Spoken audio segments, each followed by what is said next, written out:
이 지역은 한때 러시아 본토와 분리되어 폴란드, 리투아니아 사이에 위치하며 서구화된 이웃과 개방된 국경, 협력을 누렸습니다.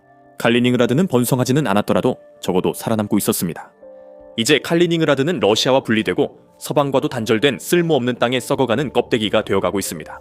칼리닝그라드는 사회적으로나 경제적으로 죽어가고 있습니다. 이 외딴 영토는 푸틴 대통령의 통제력이 약해지며 폭발 직전의 화약고가 됐습니다. 유튜버 러시아 남성에 따르면 그는 사람들이 실제로 어떻게 사는지에 대해 질문하고 답할 수 있는 사람입니다. 칼리닝그라드처럼 보안이 엄격하고 정보가 거의 유출되지 않는 곳에서는 더욱 그렇습니다. 러시아 작은 월경지 주민들의 삶은 예전과 지금이 매우 달랐다는 점은 확실합니다. 칼리닝그라드는 오랫동안 러시아에서 가장 유럽적인 지역이었습니다. 러시아 남자는 국경을 넘어 쇼핑, 일, 공부, 무역, 여행을 할 수 있었다고 말합니다. 사람들은 외국어를 쓰고 유럽 친구들과 어울리며 맥주를 마시고 모스크바의 냉혹한 현실과 동떨어진 거품 속에서 살았습니다. 칼리닝그라드는 우크라이나 침공 전까지 러시아에서 가장 유럽적인 곳으로 여겨졌습니다. 2020년만 해도 주변 역사 관련 글들은 이 외딴 영토가 러시아처럼 유럽화된다고 했습니다. 소련 해체 후 복잡한 상황으로 칼리닝그라드는 이방인처럼 남았고 이 지역 정체성은 종종 모스크바와 다른 방향으로 전개됐습니다. 탈러시아화가 진행되어 다른 옛 소련 국가들과 비슷한 현상이었습니다. 오직 칼리닝그라드만이 여전히 러시아의 일부로 남아 있습니다. 칼리닝그라드에도 문화 변화가 있었습니다.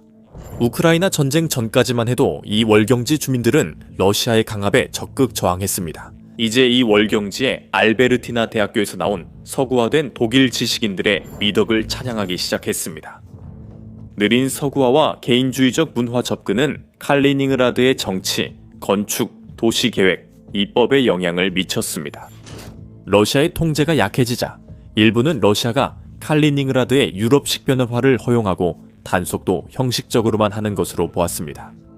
상황이 이렇다 보니 국제방위안보센터 International Center for Defense and Security와 같은 기관들은 이런 주장을 하고 있었습니다. 일부 유럽 지역에서는 칼리닝그라드 구 코에니히스베르크가 EU에 포함되어야 한다고 주장했습니다. 러시아군이 떠날 경우 이 월경지에서 철수 방안 논의도 있었습니다. 2018년 센터 기사에서 ICDS는 러시아가 칼리닝그라드에 대한 법적 권리가 생각만큼 많지 않을 수 있다고 주장했습니다.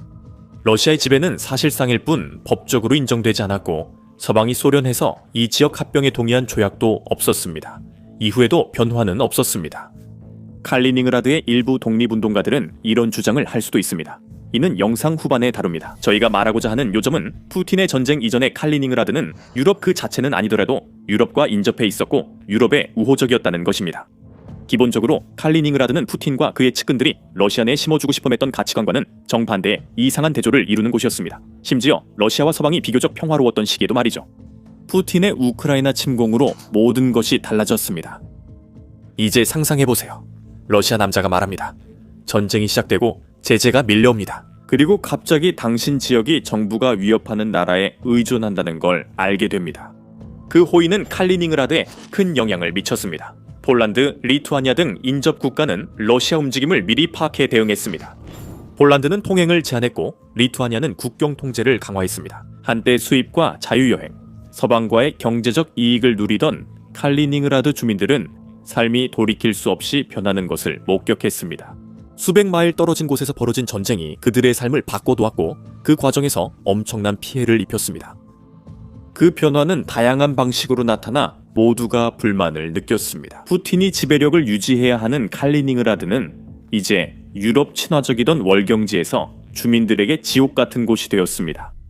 칼리닝그라드는 봉쇄와 제재로 물자가 부족하고 크렘린은 마치 탈출을 꾀하는 반항아처럼 취급한다고 그 러시아 남자는 말합니다. 경제적으로 칼리닝그라드에 가해진 수많은 제약들은 그곳 사람들에게 큰 타격을 주었지만 2022년 6월 가디언이 지적했듯이 칼리닝그라드는 항상 많은 물자를 러시아에 의존해 왔습니다. 칼리닝그라드는 식량을 EU와 무역해 왔습니다. 그 무역은 스스로 붕괴되었습니다. 러시아로부터의 보급도 원활하게 이루어지고 있지 않습니다. 칼리닝그라드는 러시아 본토에서 보내주는 것에 의존했습니다. 수많은 석탄, 코크스, 석유가 모두 리투아니아를 철도로 통과해야 도착할 수 있었습니다. 리투아니아는 러시아의 우크라이나 행동에 위협을 느낍니다. 리투아니아는 칼리닝그라드를 그냥 두지 않습니다. 2025년 10월 리투아니아 철도가 루코일의 칼리닝그라드 석유 제품 철도 운송을 차단하는 중대한 결정을 내렸습니다. 그 조치는 루코일과 로즈네프에 대한 미국 제재에 대응한 것이었습니다. 칼리닝그라드는 푸틴의 우크라이나 침공 이후 반복된 경제적 타격에 다시 큰 피해를 입었습니다. LRT에 따르면 2024년 리투아니아 철도는 칼리닝그라드로 37만 1천 톤의 석유 제품을 운송했으며 이 중 34만 5천 톤이 루코일산이었습니다. 2025년 미국의 새 제재 전 같은 철도 회사가 루코일 제품 19만 4천 톤을 외곽 지역으로 운송했습니다. 이후 석유가 곧 사라졌습니다. 이것은 제재가 칼리닝그라드에 아마도 다른 어떤 러시아 영토보다 더 큰 타격을 준 한 가지 예일 뿐입니다. 러시아와 단절된다는 문제는 본국이 여러분에게 물자를 공급하기 위해 훨씬 더 많은 노력을 해야 한다는 점입니다. 푸틴은 늘 푸틴답게 행동합니다. 칼리닝그라드를 지원하거나 러시아의 더 중요한 지역을 돕는 선택은 이 외딴 영토에 불리할 수밖에 없습니다. 푸틴 전쟁 초기 몇 달 동안 리투아니아는 칼리닝그라드로 가는 화물에 무관심하지 않았습니다. 콘크리트 사업주 이고르 플래시코프는 2022년 6월 BBC와의 인터뷰에서 상업용 콘크리트, 철근 콘크리트, 포장용 돌을 생산했습니다 라고 말했습니다. 플래시코프는 유럽이 러시아 은행 제재 후 3월 처음 시멘트 부족을 겪었다며 시멘트 기차가 리투아니아 국경에서 되돌려진다고 했습니다. 그 화차들은 제재받은 리스 회사 소유였습니다. 그의 회사는 푸틴 전쟁 이후 6월까지 콘크리트를 전혀 생산하지 못했습니다. 이는 콘크리트 사업의 악영향이었습니다. 이런 제재 문제들은 리투아니아 철도 결정 전부터 칼리닝그라드 경제에 영향을 줬습니다.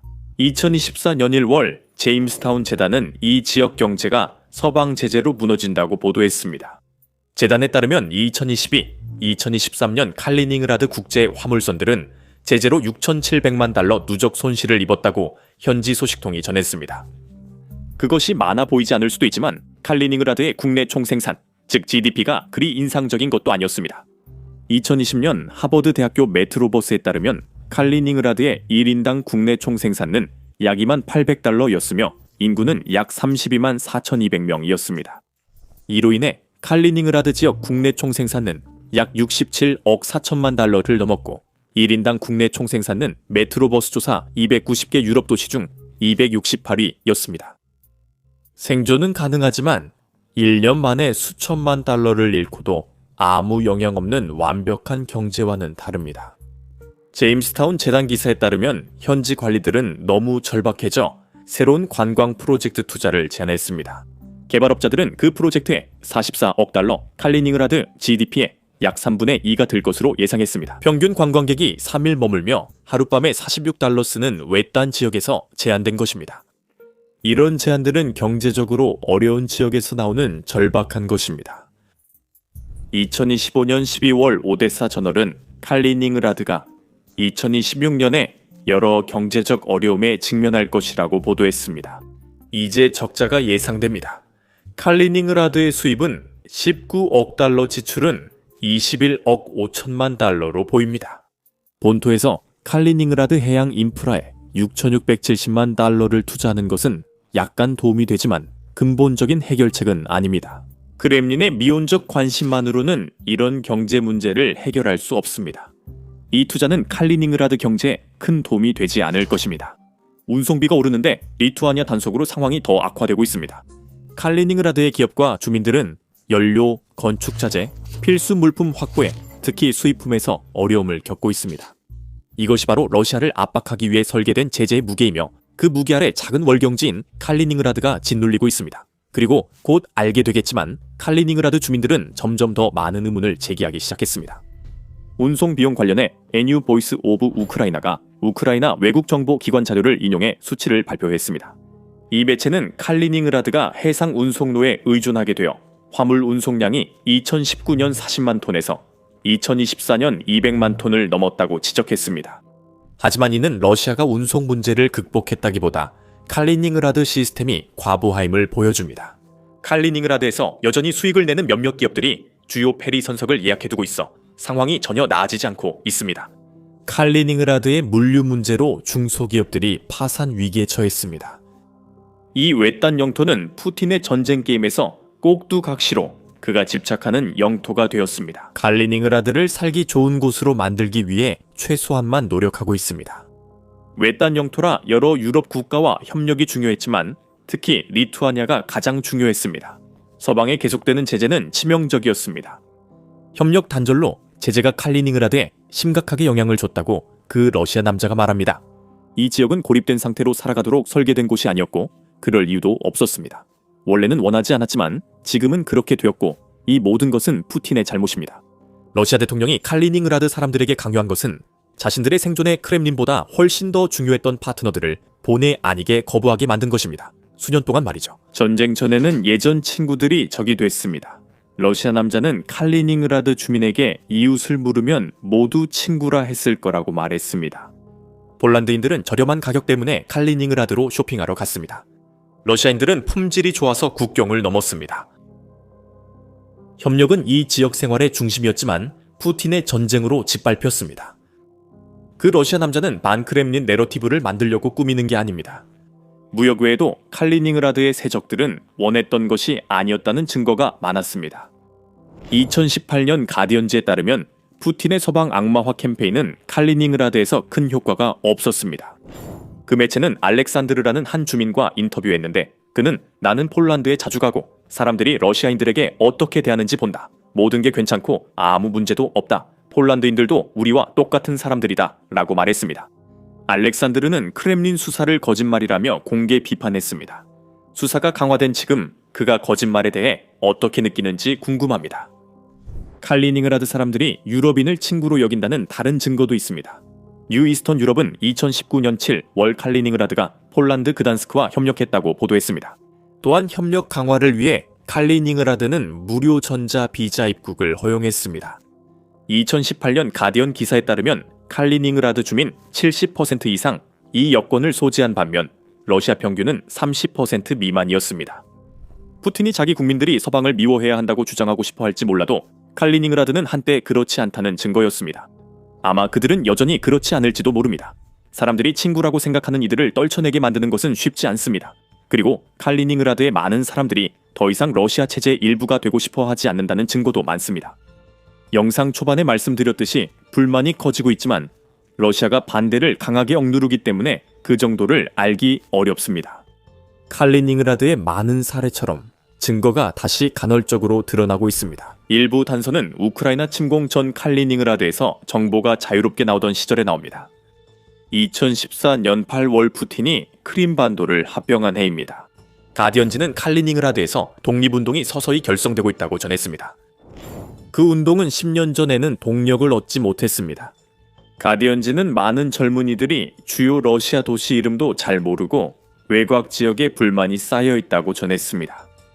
모스크바 논평가 블라디미르 티토프는 그 지역 어르신들이 러시아를 마치 외국처럼 자주 이야기한다고 주장했습니다.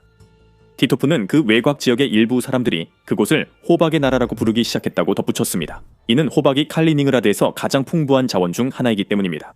티토프는 러시아 도시 이름을 모르는 젊은이들에 대해 언급했습니다. 놀랍지 않습니다. 이 젊은이들은 바르샤바와 야말라가 칼루가나 하바롭스크보다 더 가깝고 익숙합니다. 만약 이것이 칼리닝그라드의 많은 사람들이 느끼는 러시아로부터의 점점 커지는 소외감의 증거라면 2023년 2월에 실시된 국민투표가 그것을 보여줍니다. 러시아가 서방 정서를 억압하지만 칼리닝그라드에는 모스크바와 완전 분리를 요구하는 이들이 많습니다.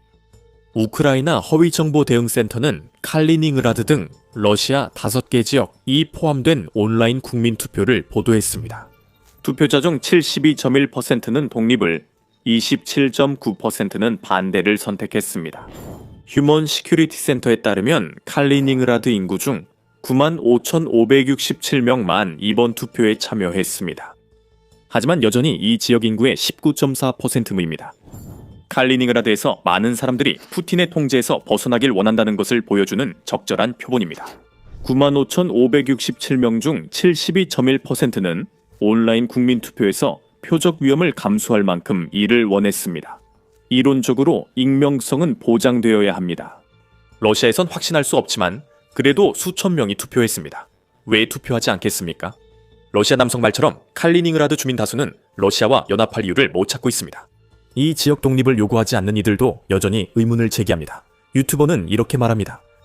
그들은 이유를 묻고 유럽과의 평화가 멀리서 일어난 전쟁으로 희생됐다고 말합니다. 그 전쟁은 그들에게 아무런 이익도 승리도 기회도 주지 않았고 오직 부족함만을 남겼습니다. 그리고 감시와 의심만이 남았습니다. 감시와 의심에 대한 언급은 매우 중요합니다. 이는 크렘린이 칼리닝그라드가 그 지역 주민들의 의지에 따라 잃게 될 가능성에 대해 얼마나 당황하고 있는지를 암시하기 때문입니다. 블라디미르 푸틴은 칼리닝그라드 주민들의 삶을 개선하려 의미 있거나 자비롭게 대응하지 않습니다. 그것은 노력이 필요하고 신뢰를 쌓아야만 가능한 일입니다. 그는 그 외딴 지역의 발러시아 정서로 보이는 모든 것을 단속하려 합니다. 2025년 10월 단속 조짐이 보였습니다. 미디어조나는 러시아가 푸틴 반대자 나발리의 반부패 재단 지지자들을 단속했다고 보도했습니다. 러시아인들의 재단 기부로 총 114건의 형사사건이 발생했습니다. 6건은 칼리닝그라드 지역 주민이 연루됐습니다. 그것은 목록에 있는 모든 지역 중 4번째로 많은 숫자였는데 칼리닝그라드가 인구가 적은 외딴 지역임을 감안하면 인상적인 수치입니다. 러시아는 제임스타운 재단이 존재하지 않는 반러시아 분리주의자들의 세계적 운동이라고 비꼰 것에 맞서 캠페인을 시작했습니다. 언론인과 분석가 모두 그 단체의 존재를 확인하지 못합니다. 재단은 러시아 관련 인물 수십 명을 상대로 사건을 제기 중이라고 주장합니다. 재단은 칼리닝그라드를 푸틴의 페르니식 정의를 겪은 지역으로 지목합니다. 푸틴의 문제는 단순하며 탄압은 효과 없습니다. 러시아는 칼리닝그라드를 전략적 자산으로만 여기며 주민들을 오랫동안 소홀히 했습니다. 푸틴의 근시안적 태도는 사람들이 서구화되고 유럽 친구를 사귀게 했지만 그 친구들은 이제 잔인하게 빼앗겼습니다. 이제 러시아가 강경 대응 중이며 푸틴이 칼리닝그라드 문제 해결책으로 삼는 것이 오히려 그 영토를 더 멀어지게 만들 것입니다. 러시아 남자는 이런 편집증이 최근 심리를 만들었다며 크렘린에 대한 온건한 비판조차 극단주의로 낙인 찍는 탄압 기법을 언급합니다. 더 많은 검문소, 더 많은 군사훈련, 나토 공격에 대한 더 많은 소문들. 아이러니하게도 칼리닝그라드 사람들은 나토를 두려워한 적이 없었고 그들은 크렘린이 자신들을 또다시 무시할까봐 두려워했습니다. 푸틴의 생각에는 무지가 행복입니다. 그리고 그는 자신이 충분히 강하게 탄압하기만 하면 칼리닝그라드 문제는 존재하지 않는 척하려는 것처럼 보입니다. 하지만 그 문제는 실제로 존재하며 수십 년 동안 그래왔습니다. 그리고 이제 크렘린이 반푸틴 정서가 다른 러시아 지역보다 더 높은 이 지역에서 한 번만 선을 넘는다면 러시아는 칼리닝그라드에 대한 통제권을 영원히 잃을 수도 있습니다. 러시아 자체도 푸틴의 오만함과 무지의 조합에서 자유로운 것은 아닙니다. 러시아 다른 지역도 어려움을 겪어 고령 대통령의 큰 문제입니다. 수십만 러시아인이 전사하고 러시아 경제는 붕괴 중이며 푸틴의 영향력도 약화되고 있습니다. 푸틴은 너무나도 무모한 일을 시도하다가 러시아를 영원히 망가뜨렸습니다. 그가 무슨 일을 했었는지 알고 싶다면 저희 영상을 확인해보세요. 이 영상을 재미있게 보셨다면 푸틴이 여러분에게 알리고 싶어 하지 않는 내용을 더 분석하는 The Military Show 채널을 꼭 구독해주세요. 그리고 언제나 시청해주셔서 감사합니다.